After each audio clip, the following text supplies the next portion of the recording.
Hello बच्चों, इस video में हम करेंगे प्रश्नावली 1.1 का प्रश्न नंबर 3। इसके अंदर देखो क्या बोला है, निम्नलिखित समुच्चय को रोस्टर रूप में लिखिए। ये जो समुच्चय अपन को दिए गए हैं इनको हमें रोस्टर रूप के अंदर लिखना है। सबसे पहले अपन फर्स्ट पार्ट देख लेते हैं। ए समुच्चय का नाम है, एक समुच्चय में दिया गया है x एक पूर्णांक है और x के बारे में दिया गया है कि ये -3 से बड़ा है और 7 से छोटा है। तो सबसे पहले तो आपको ये जानने की ज़रूरत है कि पूर्णांक क्या होता है। पूर्णांक होता है देखो 0, 1, 2, ये इधर इनफाइनाइट तक चल जाएगा और इधर -1, -2 ये इधर की तरफ कहाँ तक चल जाएगा, -इनफाइनाइट तक चल जाएगा। तो देखो फर्स्ट पार्ट में लिखता हूँ, इसको अपन रोस्टर फॉर्म में लिखेंगे कैसे, a बराबर, ठीक है, a बराबर लिखना है। फिर देखो फर्स्ट पूर्णांक तो क्या आएगा -2, क्योंकि -3 से बड़ा, -3 को ले नहीं रहे इसमें, तो -3 से बड़ा कौन सा, -2, -1, 0, 1, 2, 3, 4, 5 और 6। 7 को नहीं लेना है क्योंकि 7 से छोटा लेना है, 7 को इसमें नहीं लेना है। तो ये हो गया फर्स्ट पार्ट का आंसर। अब देखते हैं अपन सेकंड पार्ट। सेकंड पार्ट में देखो क्या बोल रहा है, b दिया गया है जो अपना समुच्चय है उसका नाम। तो b बराबर हम लिख देते हैं x संख्या 6 से कम एक प्राकृत संख्या है। तो देखो प्राकृत संख्या क्या होती है, प्राकृत संख्या होती है 1 से शुरू होके अनंत तक जाए, 1 2 3 4 ऐसे करके अनंत तक चल जाए। तो 6 से छोटी है तो क्या लिखेंगे अपन, 1 हो जाएगा, एक 2 हो जाएगा, एक 3 हो जाएगा, एक 4 हो जाएगा और एक 5 हो जाएगा। तो ये हो गया दूसरे का रोस्टर रूप के अंदर। अब अपन देखते हैं तीसरा पार्ट। इसके अंदर देखो क्या बोल रहा है, सी अपने को समुच्चय का नाम दिया हुआ, तो अपन सी लिख लेते हैं। x 2 अंकों की ऐसी प्राकृत संख्या है जिनके अंकों का योगफल 8 है। यहाँ पे देखो ध्यान देने की चीज़ क्या है कि 2 अंकों की एक संख्या है जिनके आपस में अगर अंकों का योग कर दे तो वो कितना आ रहा है, 8 आ रहा है। तो देखो कौन कौन सी संख्या हो सकती है। फर्स्ट देखो 17 हो सकती है, ठीक है, 1 और 7 ऐड करेंगे तो 8 आ जाएगा। 2 6 26 हो सकती है, 3 5 35 हो सकती है, 4 4 हो सकता है, या फिर 5 3 भी हो सकती है और क्या हो सकती है, 6 2 भी हो सकती है और 7 1 भी हो सकती है और 8 0 भी हो सकती है।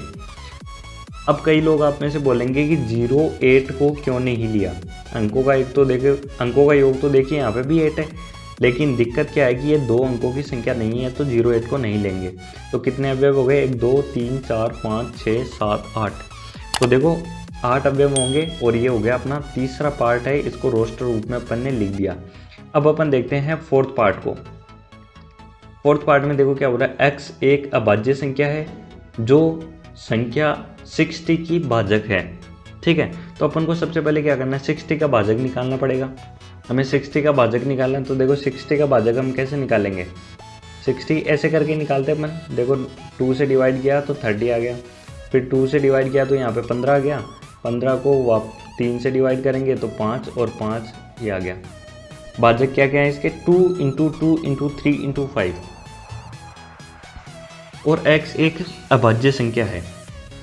तो देखो d से इसको लिखा गया है तो अपन d बराबर लिखेंगे 2 3 5। अभाज्य संख्या क्या होती है, वो संख्या है जिनमें स्वयं और 1 के अलावा किसी भी संख्या का भाग नहीं जाता। देखो यहाँ पे 2 में 1 और 2 के अलावा किसी का भाग नहीं जाता, 3 में 1 और 3 के अलावा किसी का नहीं जाता और 5 में 1 और 5 के अलावा किसी का भाग नहीं जाता। तो ये अभाज्य संख्या हो गई। अब अपन देख लेते हैं पांचवा पार्ट। इसमें देखो क्या बोल रहा है, ई समुच्चय का नाम है और ट्रिग्नोमेट्री शब्द के सभी अक्षरों का समुच्चय। तो देखो ई बराबर हम लिखेंगे सबसे पहले टी, फिर लिख देंगे आर, फिर लिख देंगे आई, लिख देंगे जी, फिर ओ एन। अब देखो वापस ओ आ गया यहाँ पे, लेकिन अपन रिपीट नहीं करते हैं, एक ही बार लिखते हैं। फिर देखो एम लिख दिया अपन ने, फिर ई लिख दिया, फिर टी दोबारा रिपीट हो रहा है लेकिन अपन को टी लिखना नहीं है। फिर अपन को आर भी देखो रिपीट हो रहा है तो आर भी नहीं लिखना, फिर लिखना है वाई। तो देखो कितने अवयव हो गए, 1 2 3 4 5 6 7 8 9, ठीक है। इस प्रकार से हम कर सकते हैं। अब अपन अपना लास्ट पार्ट देख लेते हैं जो 6th पार्ट है अपना।